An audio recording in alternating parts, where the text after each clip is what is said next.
Good morning, everyone. This is Jeffy Kennedy, author of Epic Fantasy Romance. I'm here with my first cup of coffee. Ah, that's good. Today is Monday, January 2nd, 2023. We're moving into the new year. Happy New Year, all of you. I hope you were able to bring it in the style in which you prefer. We had a really nice New Year's. One of the best, actually, for being non-glitzy. Although I did do my glittery best as usual, but I had anticipated having a very productive weekend, and it was not so much, but in a great way. Um,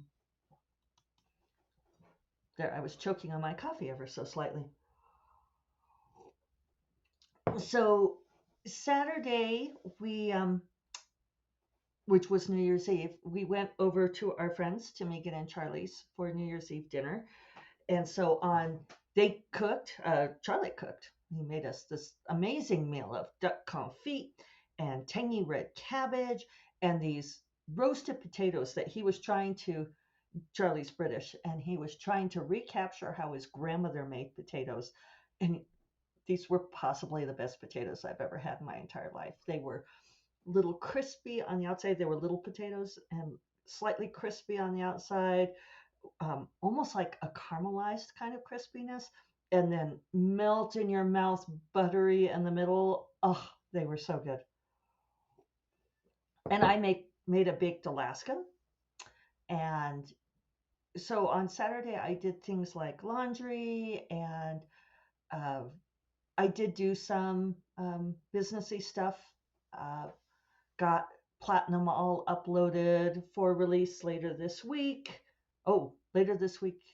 Yeah, I think like Saturday. So that's all ready to go. Did a lot of things like that.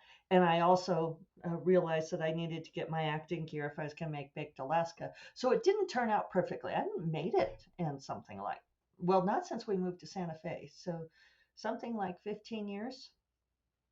So um, I had to let in our little junior podcaster here. Hello, sweetheart. Yes. Okay. I have to turn off the keyboard so he doesn't do anything terrible by stepping on it. It's funny how well this camera works. If he's underneath it, you don't see him at all, but now you'll see like the tail go by. There you go. All right. Um, oh yeah, making baked Alaska. So I wasn't as prepared as I could have been, but I had all these different leftover ice creams. So I did layering of the ice cream, and I made a cake and put it together. My big mistake was I pre-made the meringue before I went over to their house. And I should have just taken the ingredients and made the meringue on site. So the meringue wasn't perfect, but it was delicious. And so that's all we really cared about. So it was a very convivial evening. Um, just the four of us. It was really nice that David was able to go. And we played a card game that they are really into called Ons 11 is the translation there. And it was super fun. It was a super fun card game. And I am not normally given to playing games, but I was into it. And right when David sort of tipped over and couldn't, he's like, oh, I have to go home. And it was like 10 by then. I had drawn the best hand. I was so mad. So they said, well, come back in the morning and we can play some more. And I said, no, that's okay. And they're like, oh, yeah, just put it down. But then the next morning, Megan texted and said, are you guys coming over? So we said, well, we'll go on the Starbucks run first. So we went to Starbucks, and I thought, well, we'll go over and play cards with them for a couple hours, and then I'll get off after my many things. And Starbucks, I swear we were in that drive up line for 40 minutes, people. 40 minutes. It was unreal. Uh, um, but I don't know. New Year's Day, maybe they were short staffed. And what else were we doing with our time? Right? I was really trying to exercise patience. It's like, But then David decided that he needed to go home. So I ran him home and then took the coffees over to Megan and Charlie's. By the time I got there, it was like noon.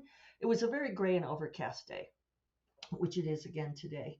We got a little bit of snow overnight. Uh, so it was just, yeah, it was a really good hang inside kind of day. And Megan and Charlie's new house is just delightfully cozy. And they had a fire in the fireplace. And uh, Megan, Charlie, and I sat there and played this card game all afternoon. And I came home around 5. So I got nothing productive done, and it was great. It was everything I could thought it could be. It's an office space quote. Doing nothing. Um, so yeah, I've been.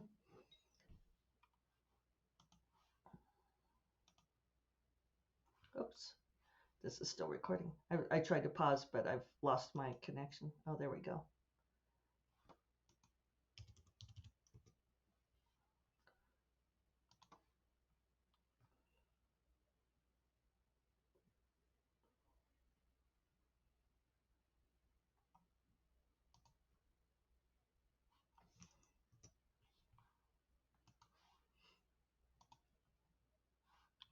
Oh, sorry, I didn't realize it started recording again. I was like waiting for my connection to reset. And so here I was just sitting here looking at my spreadsheet.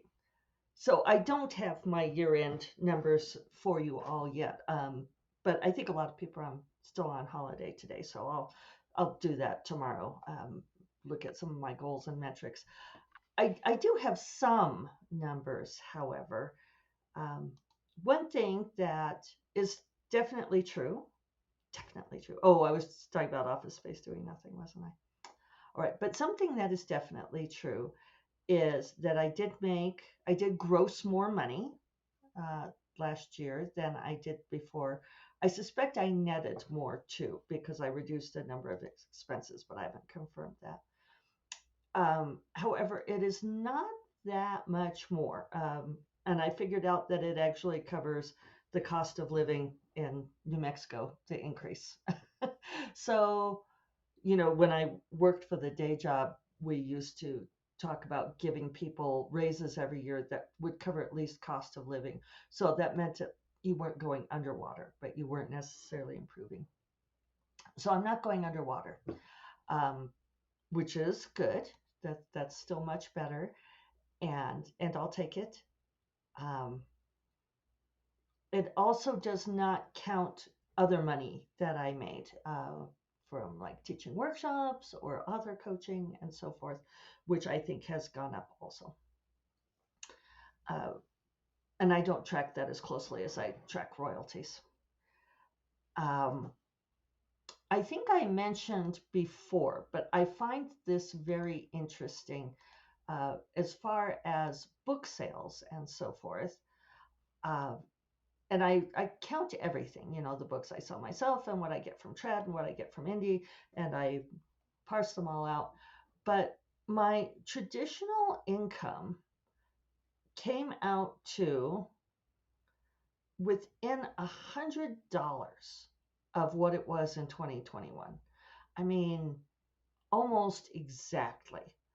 And it's very interesting to me, and I'm not sure what to put this down to, except that I think a lot about Amanda Palmer talking about when in The Art of Asking, how when she was a living statue, that she would make pretty much the same amount of money every time.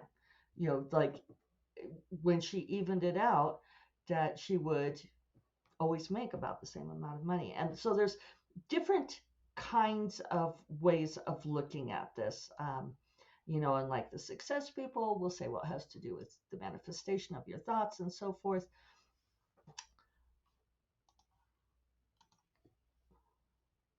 Um,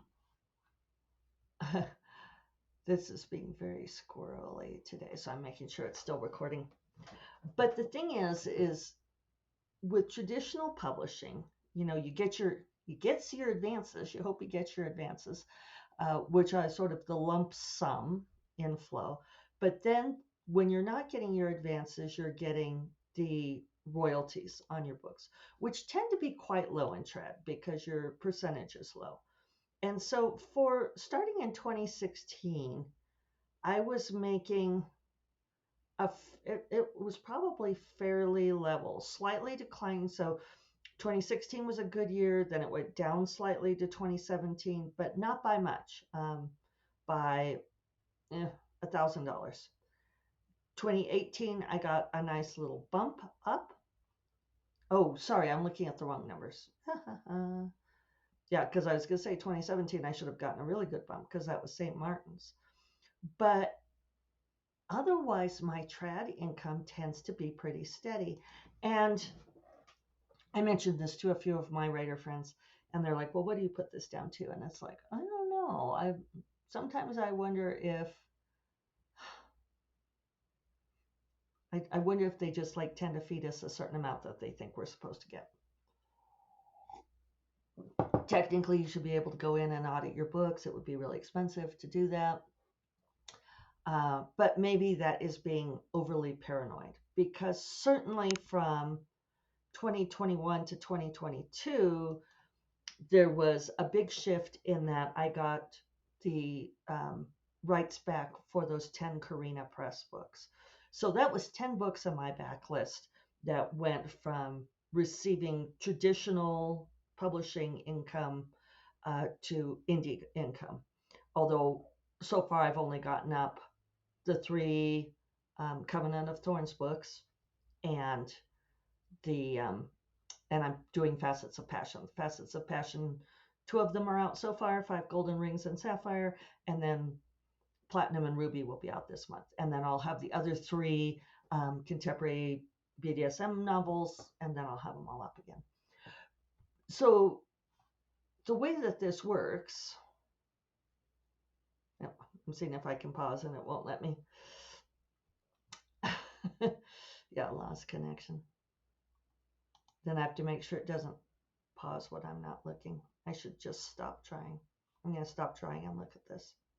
Okay, so apologize for the technical difficulties. That's what we get for not having any production values on this show. My backlist, traditionally published backlist, tends to be pretty consistent. For the Harlequin books, which is now HarperCollins, I was getting pretty much the same amount of money because there's a lag, right? They pay like 6 months later after the sale. So really, it was only my December payment that was much lower that really showed the fact that they were no longer selling those books for me. So that means that I should have gone down more than that in trad, and I didn't. So I'm making it up in other places. So this is why I'm not a statistician, but probably it's not meaningful that that $100 is in the same place unless you go for this idea that how you, whatever your mental conception is of what you're going to make is what will truly affect you.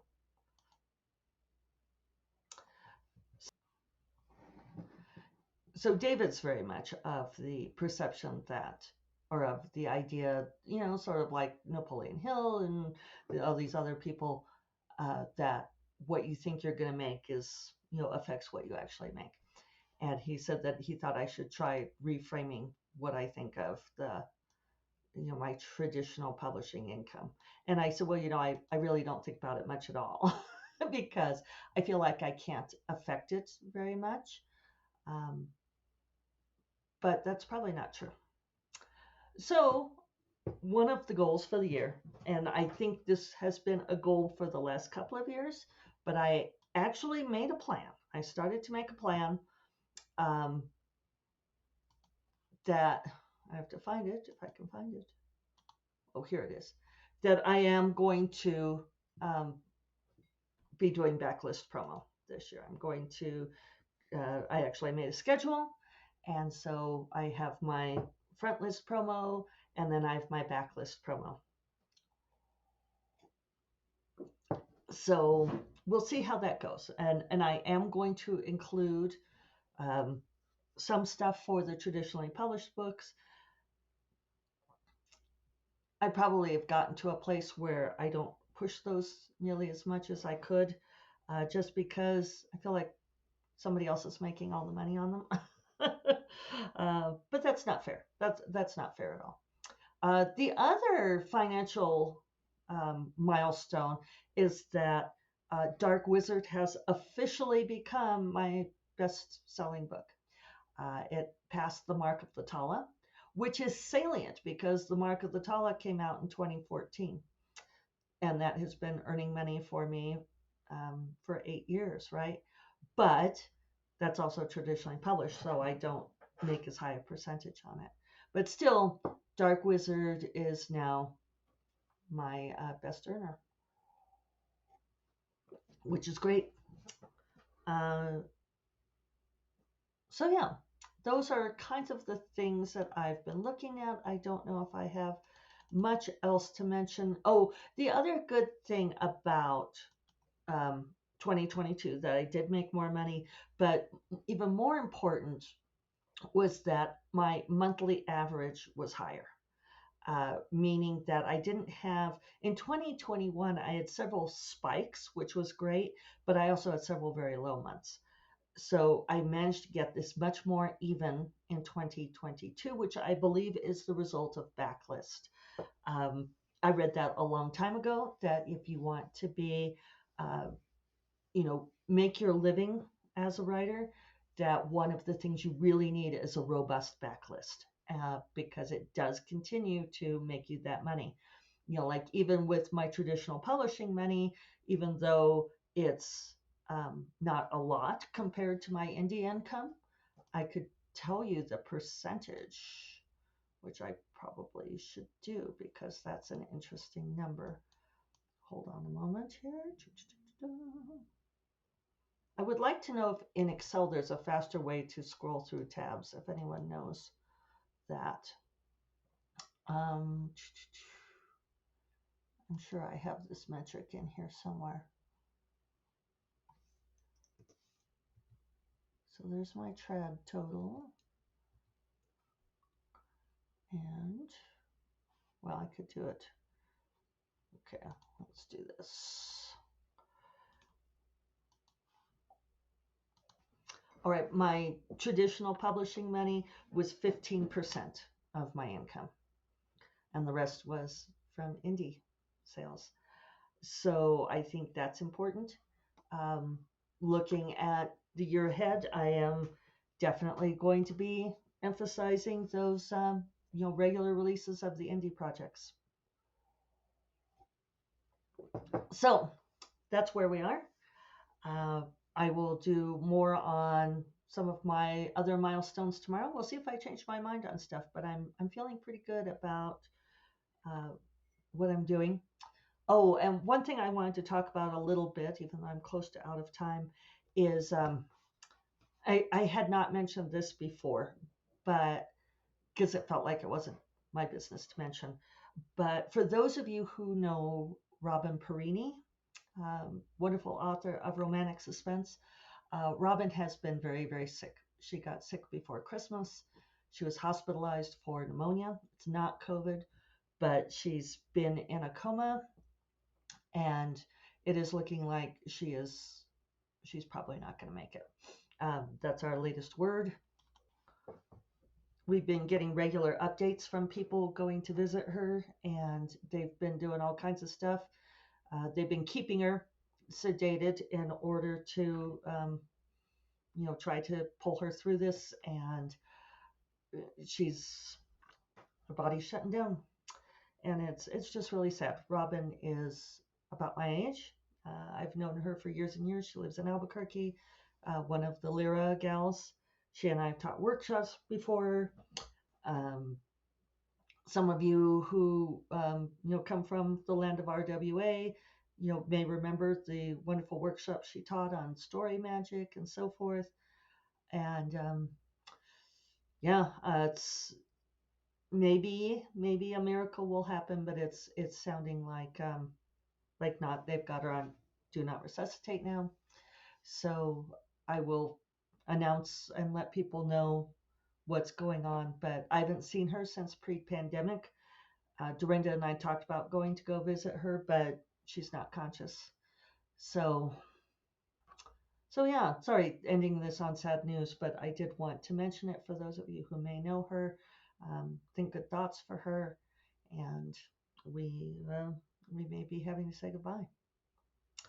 So, not the best way to start the new year, but it's been good for me to be thinking in terms of